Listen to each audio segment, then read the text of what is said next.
आज जो अद्भुत कथा हम आपको सुनाएंगे, ये कथा हमने पद्म पुराण के पाताल खंड अध्याय 123 से ली है। एक समय जब प्रभु श्री राम के अश्वमेघ यज्ञ का घोड़ा लवकुश के आश्रम पहुंचा, तब लव ने उस घोड़े को बांध लिया था, जिस कारण वहां युद्ध छिड़ गया, जिसमें शत्रुघ्न, सुग्रीव और हनुमान जी भी आए थे लवकुश से युद्ध करने। क्या परिणाम निकला था इस प्रलयंकारी युद्ध का, आइए जानते हैं इस वीडियो में। ओम गणपति चैनल सनातन धर्म से संबंधित रोचक और ज्ञान वर्धक वृतांत सीधे हमारे धर्म ग्रंथों से आप तक लाता है। आप सबका स्वागत है। हमें प्रोत्साहित करने के लिए सब्सक्राइब, लाइक और शेयर अवश्य कीजिए। हमारा इंस्टाग्राम अकाउंट ओम गणपति है, चाहे तो फॉलो कर सकते हैं। आइए अब चलते हैं वीडियो की ओर।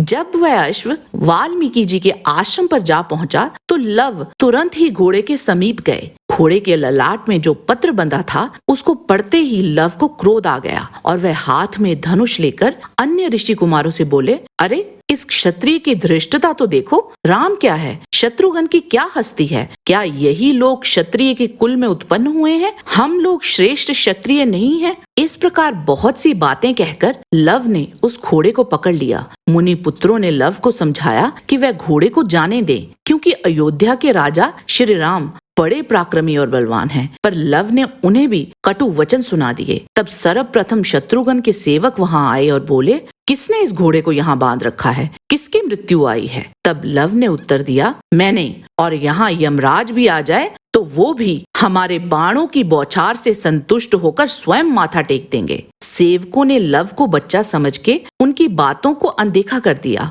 और घोड़े को खोलने के लिए आगे बढ़े, पर लव ने तुरंत ही अपने बाणों से उनकी भुजाएं काट डाली। वह सब शोक से व्याकुल होकर शत्रुघ्न के पास गए। शत्रुघ्न बोले, जिसने तुम्हारी बाहें काटी हैं, मैं उसकी बाहें काट लूंगा। बताओ कौन है वो? सेवक बोले, राजन, एक बालक ने, जिसका स्वरूप श्री राम से मिलता है, उसी बालक ने घोड़े को पकड़ रखा है। ये सुनकर शत्रुघ्न जी की आंखें क्रोध से लाल हो गई और उन्होंने अपने सेनाध्यक्ष कालजीत को आदेश दिया कि सेना का व्यूह बना लो और उस शत्रु पर चढ़ाई कर दो। सेनापति ने वहां पहुंचकर लव से कहा, तुम्हारी आकृति श्री रामचंद्र जी से मिलती जुलती है, इसलिए मुझे तुम पर दया आती है। मेरी बात मानोगे तो तुम्हारे जीवन की रक्षा हो सकती है। ये सुन लव ने मुस्कुराते हुए सेनापति से कहा, जाओ, तुम्हें छोड़ देता हूँ। श्री राम जी से इस घोड़े के पकड़े जाने का समाचार कहो। तुम्हारे जैसे करोड़ों योद्धा भी आ जाएं तो भी मेरी दृष्टि में यहाँ उनकी कोई गिनती नहीं। कालजीत बोला, तुम किस नाम से प्रसिद्ध हो? तुम्हारे कुल शील का कुछ पता भी नहीं है। इसके सिवा मैं रथ पर बैठा हूँ और तुम पैदल। ऐसी दशा में तुम्हें आधार पूर्वक कैसे परास्त करूं? लव बोले, कुल शील नाम से क्या लेना है? मैं लव हूँ, मुझे पैदल जानकर संकोच मत करो। लो, मैं अभी तुम्हें पैदल किए देता हूँ। लव ने तब अपने धनुष से कई बाण कालजीत की ओर चलाए। इसके उत्तर में कालजीत ने भी अपने बाण लव पर चलाए, पर लव ने उसके बाणों के टुकड़े कर दिए और उसका रथ भी नष्ट कर दिया। तब सेनापति हाथी पर सवार होकर युद्ध करने लगा। कालजीत के सभी प्रहारों को लव ने विफल कर दिया और उस हाथी की सूंड को अपनी तलवार से काट दिया। इसके बाद लव ने कालजीत की दोनों भुजाएं काट डाली, फिर उसके मस्तक को धड़ से अलग कर दिया। इसके साथ ही वहां उसके साथ आई सेना का भी लव ने संहार कर दिया। बालक के हाथ से कालजीत की मृत्यु तथा उसके रण कौशल का वृतांत सुनकर शत्रुघ्न को बड़ा विस्मय हुआ। वह बोले, कालजीत तो यमराज के लिए भी दुर्धर्ष था, फिर वो एक बालक के हाथों कैसे पराजित हो सकता है? शत्रुघ्न के योद्धाओं ने कहा, कालजीत की मृत्यु सत्य है, हम छल या खेल नहीं कर रहे, वह लव के हाथों ही मारा गया है। तब शत्रुघ्न ने सुमति से पूछा, क्या तुम जानते हो वह बालक कौन है जिसने मेरी सारी सेना का विनाश कर डाला? सुमति बोला, राजन, ये मुनि श्रेष्ठ वाल्मीकि जी का आश्रम है, क्षत्रियों का निवास नहीं है। संभव है इंद्र ने अमर्ष में आकर घोड़ा पकड़ लिया हो, अथवा भगवान शंकर ही बालक वेश में आए हों, अन्यथा दूसरा कौन ऐसा साहस कर सकता है? तब शत्रुघ्न ने सुमति से कहा, तुम विशाल सेना लेकर वहां जाओ और उस वीर को जीते जी बांध लो। आज्ञा पाकर सैनिकों ने कूच कर दिया। उन सब के पीछे शत्रुघ्न भी वहां के लिए निकल पड़े। उस विशाल सेना को वहां आते देख लव उठकर खड़े हो गए। उस सेना ने लव को चारों ओर से घेर लिया, पर लव ने वहां समस्त सैनिकों को मारना आरंभ कर दिया और कुछ ही देर में सभी खेरों को तोड़ डाला और बाकी बची हुई सेना वहां से भाग निकली। ये देखकर पुष्कल लव को ललकारते हुए वहां पहुंचे। अभी पुष्कल ने धनुष उठाया ही था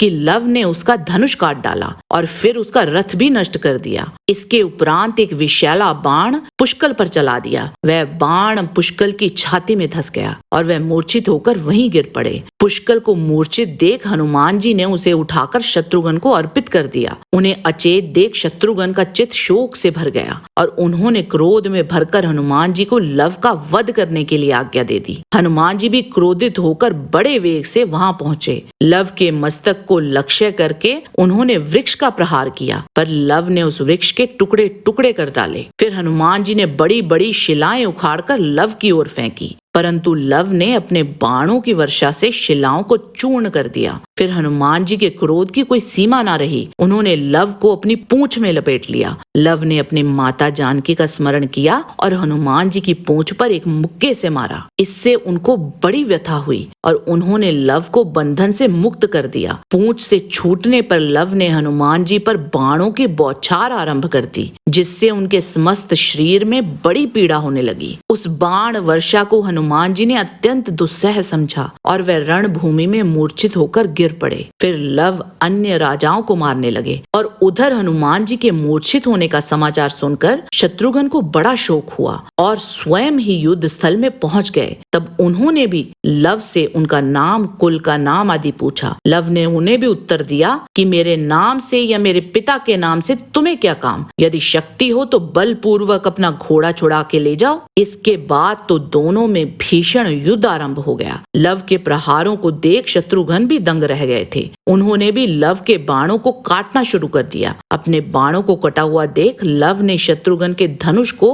वेग पूर्वक काट दिया। वह दूसरा धनुष उठाने की ओर आगे ही बढ़े थे कि इतने में ही लव ने उनका रथ भी खंडित कर दिया। क्रोध में भरकर शत्रुघ्न ने उन पर शक्तिशाली बाण छोड़े, परंतु लव ने उनके बाणों को काट डाला और एक अर्धचंद्राकार बाण से शत्रुघ्न की छाती में प्रहार किया, जिससे वह वहीं गिर पड़े। शत्रुघ्न को मूर्छित हुआ देख सुरथ आदि अन्य राजा लव पर टूट पड़े। वह सब ओर से लव पर प्रहार करने लगे। लव ने देखा कि ये क्षत्रिय अधर्म पूर्वक युद्ध करने को तैयार हैं। तब उन्होंने अपने बाणों से उन सबको घायल कर दिया। इतने में शत्रुघ्न की मूर्छा दूर हुई और वे उठकर लव से बोले, वीर तुम धन्य हो, परंतु अब मेरा पराक्रम देखो। ऐसा कहकर शत्रुघ्न ने एक बाण हाथ में लिया, जिसके द्वारा लवनासुर का वध हुआ था। वह बाण धनुष से छूटते ही प्रज्वलित हो उठा। उसे देखकर लव को अपने भ्राता कुश की याद आ गई। वह सोचने लगे, इस समय मेरे बड़े भाई यहाँ होते तो मुझे शत्रुघ्न के अधीन न होना पड़ता।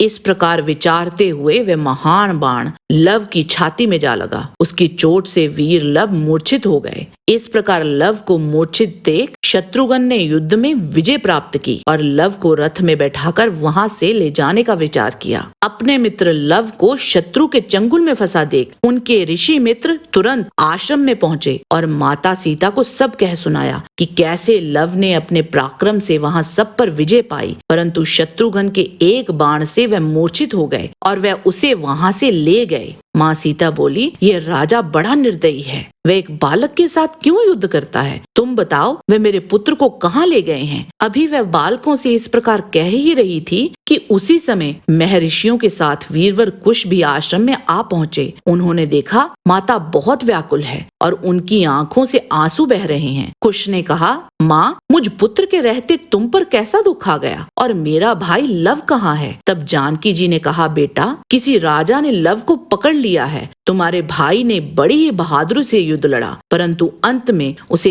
एक बाण से मूर्छित कर बांध लिया। वत्स जाओ, उस श्रेष्ठ राजा के हाथ से लव को बल पूर्वक छुड़ा लाओ। कुश बोला, माँ तुम जान लो कि लव अब उस राजा के बंधन से मुक्त हो गया। यदि कोई अमर देवता या साक्षात रुद्र आ गए हों तो भी अपने तीखे बाणों से उन्हें व्यथित करके मैं लव को छुड़ा लूंगा। माता तुम रो मत, कुश ने माता की आज्ञा पाकर बड़े वेग से रण की ओर प्रस्थान किया। इसके आगे क्या होता है? क्या कुश अपने भाई को छुड़वा पाता है या फिर असफल हो जाता है? क्या होता है जब प्रभु राम तक ये बात पहुंचती है? जानिए इस वीडियो के अगले भाग में। हमारा आज का वीडियो आपको कैसा लगा? हमें एक लाइक देके और कमेंट करके अवश्य बताइएगा। हमें समय देने के लिए आपका बहुत बहुत धन्यवाद। अगर आज का वीडियो पसंद आया है तो शेयर करने की कृपा कीजिए। परमात्मा का सानिध्य आप और आपके परिवार पर बना रहे, इसी कामना के साथ नमस्कार।